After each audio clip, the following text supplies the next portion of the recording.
So, Mr. Speaker, earlier today, Punchbowl News reported that Speaker Johnson is planning a long process to fix health care. The Speaker says he anticipates working on health care through the second quarter of the year and have a vote in the first quarter or the second quarter, and he acknowledges that there's a lot to fix in health care. Mr. Speaker, open enrollment ends on January 15th. So the new premiums without the enhanced premium tax credits take effect for 22 million Americans on January 1st. You know who can't wait 6 months for a health care fix? The 5 million Americans who are estimated to find they can no longer afford their health insurance premiums when the premium goes up. I don't understand the priorities that Congress focused on this year. I really don't. I don't understand how under H.R. 1, which I call the big ugly bill, Congress bent over backwards, congressional Republicans specifically, bent over backwards to provide permanent tax breaks for people who make over $500,000 a year, such as a permanent $15 million gift or estate tax break, or a tax break for buying an airplane. But for people who make $64,000 a year, or a family of 4 who makes just over $129,000 a year, congressional Republicans just expect them to absorb health insurance premiums that will double or triple. In my district, that family of 4 earning just over $129,000 a year will see their premiums increase by $4,675. A couple, 60-year-old couple earning $82,800 a year will see their premiums increase by $11,968. My state legislators have predicted that at least 60,000 Virginians will have to cancel their insurance coverage. Who are some of these people? We've heard stories, at least under the Medicaid cut debate.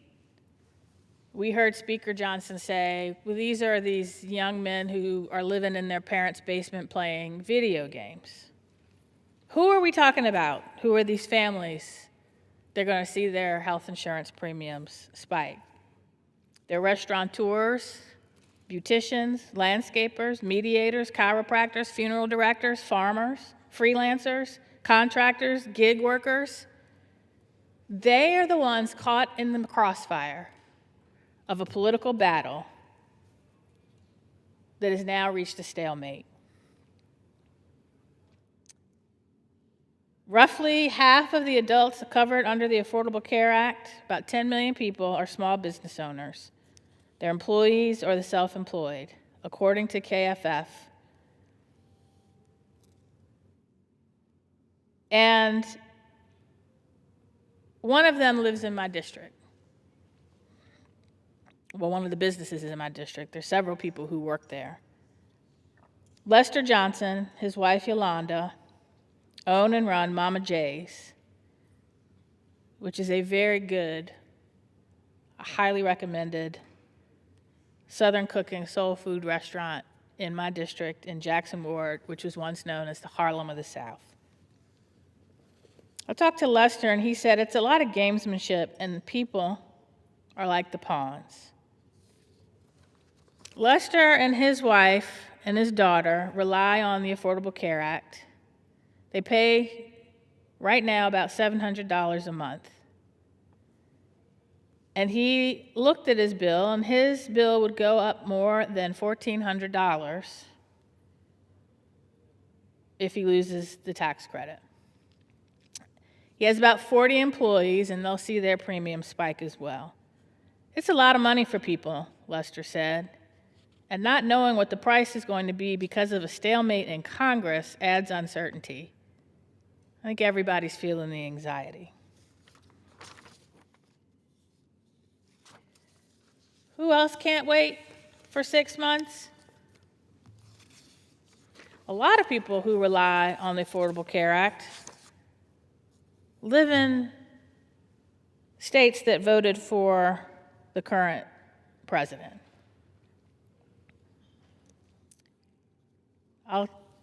Or are people who voted for the current president, or live in red districts. Like Reagan Fisher Weisbrod from Salem, Virginia, who works 3 part-time jobs to help support her family while keeping the flexibility she needs for her children. She spends some days as a substitute teacher and as a business manager for a library association. She does some bookkeeping on the side. None of these jobs offer benefits. Her projected monthly premium increased by $400, raising her monthly out-of-pocket costs to $1,900. And her doctor moved out of network. It's astonishing, she said. She spent 3 weeks combing through plans and eventually found one that would save her family about $100 a month, bringing her premium down to $1,800. But the deductible is a lot higher. And worst case scenario, her out-of-pocket cost would be $20,000 on top of the monthly premium. She said, ultimately it came down to, I don't go to the doctor that often, my doctors don't go that often, and so we just rolled the dice. We'll wrap some bubble wrap around us, I guess. Bubble wrap's not going to help if she has a heart attack. Bubble wrap's not going to help if she's in a car accident. Bubble wrap's not going to help those mothers of premature babies who spend on average $70,000 a day in a NICU stay.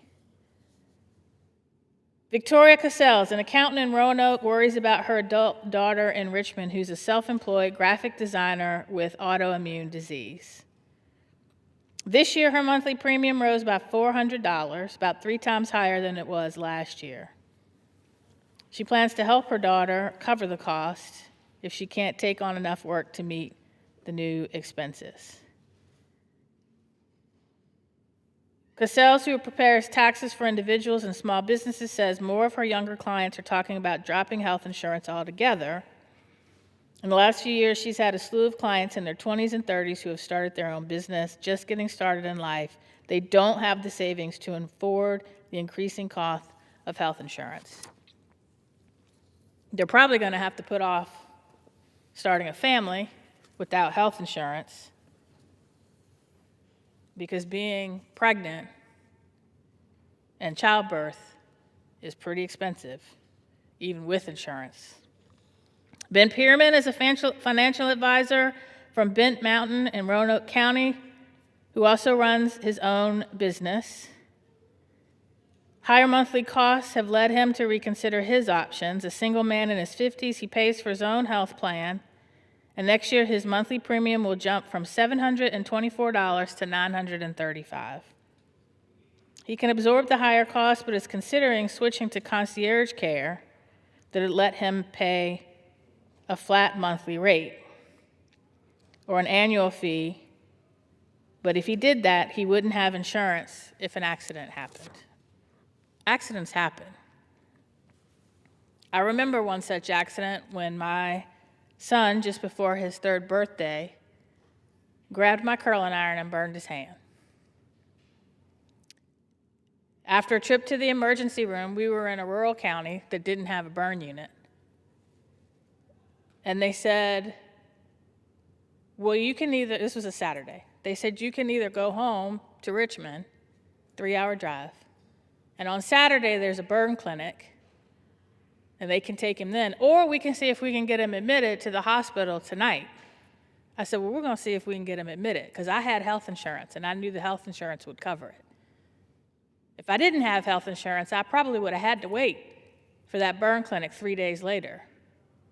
And his 2nd-degree burn probably would have gotten infected.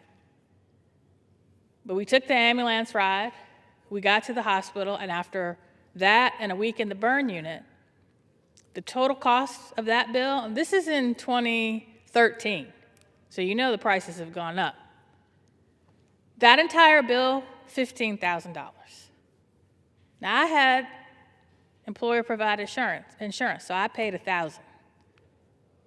But imagine if I was one of these families that said, well, I'm just going to wrap myself in bubble wrap or roll the dice and see what happens. $15,000 is a lot of money. These are just a few of the stories of people who right now are struggling to figure out, which bill am I going to pay? They are counting on us to help them. Now, I have to, being a history maker who's also a history nerd, I got to tell a little history right now. My parents grew up during the Depression. My father was born in 1925. He would have been 100 years old in September. He was just old enough to remember when the stock market crash happened. He didn't know what was going on. He was 4. But he remembered how his father one day owned an apartment complex and a newspaper and a nightclub, and the next day lost everything due to circumstances outside of his control. He also remembered and told us the story about the stress that put on his parents. A few years later, in 1934, his mother died when he was 10 years old from cancer. My dad went to Alabama to live with his grandparents, who founded a school, because the state of Alabama didn't think it was important enough to educate black children. So his grandparents started a school. So my dad saw the best of government and the worst of government. He saw the worst of government through Jim Crow. He saw the best of government when Congress and the president, through the New Deal, responded to the Great Depression, responded to people who, through no fault of their own, were economically devastated.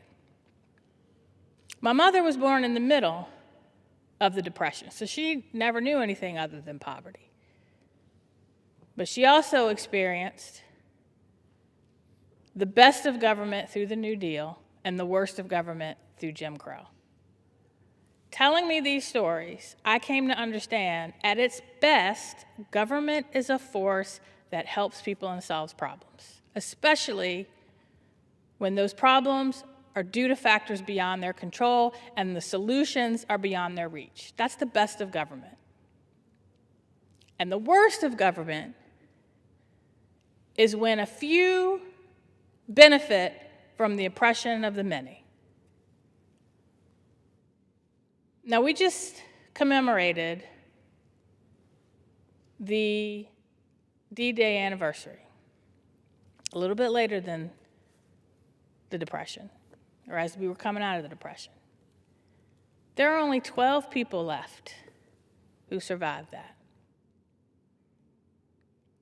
There are probably there are very few people alive today who remember the Great Depression.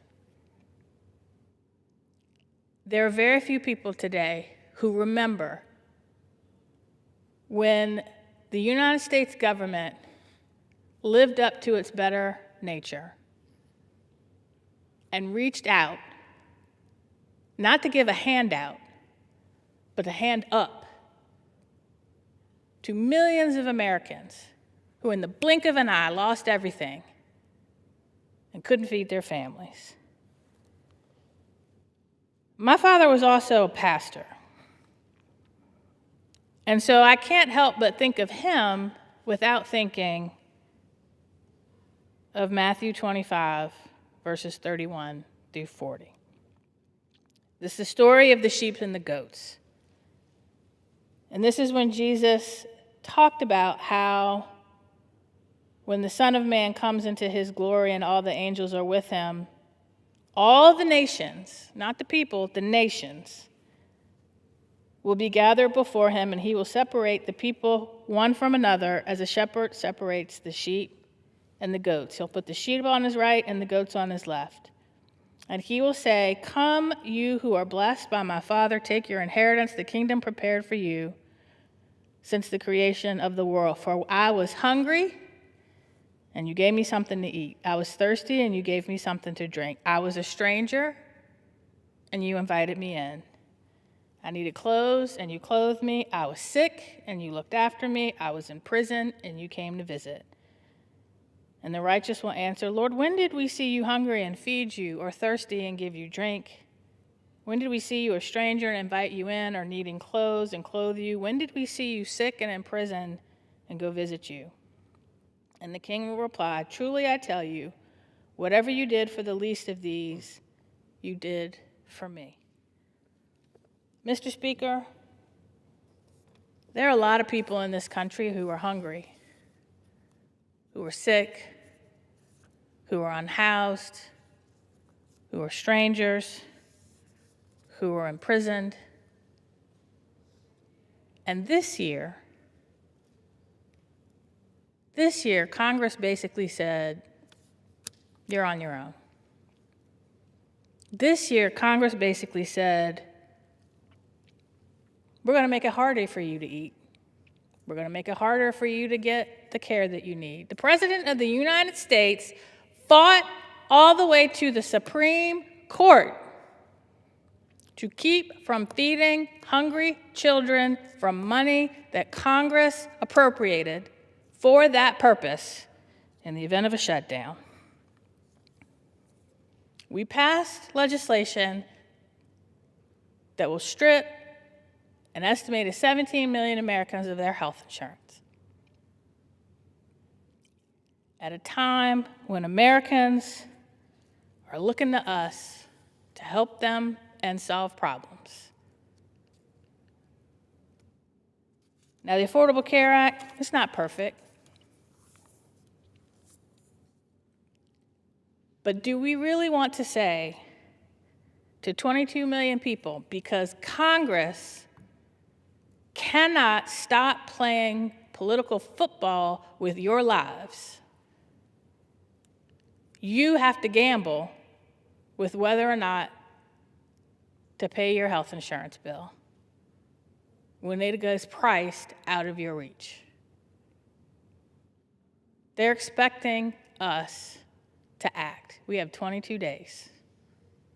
Whether it is Leader Jeffries' discharge petition, whether it's one of the bills on the floor of the Senate, we have 22 days to act, to at least say, we're going to make sure that for a year or two, or however many we can, until this magical concept of a plan appears for us to vote on, we're going to help them a little bit to at least pay for their health insurance right now so they don't have to rely on bubble wrap, a wing, and a prayer. And with that, I yield back the remainder of my time.